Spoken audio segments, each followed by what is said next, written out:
yan, lantaran na po. Lantaran na ang pagiging PDP laban, no? Ang kaalyado ni Pangulong Duterte.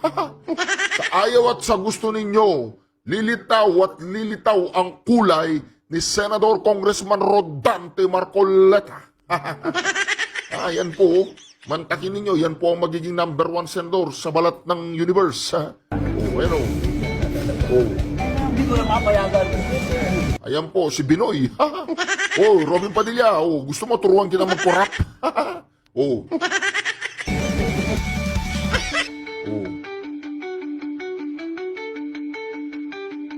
Yan na po. Anong masasabi ninyo, ha? Anong masasabi ninyo? Kaya pala takot na takot. Takot na takot po itong mainstream media sa ating Senador Congressman Rodante Marcoleta. Kaya pala itong publicus. Tsaka itong, ano pa ba yung mga, itong tanggere, tsaka itong SWS, ay talagang tinatanggal po ang kanyang pangalan. Hindi po siya sinasali sa mga survey. Kaya naman po mga kareaksyon, tayo na lang ang mga ngampanya sa ating Senador Congressman Rodante Marcoleta. Wala na pong makakapigil sa atin. Dadalhin po natin yan sa Senado sa ayaw niya at sa gusto.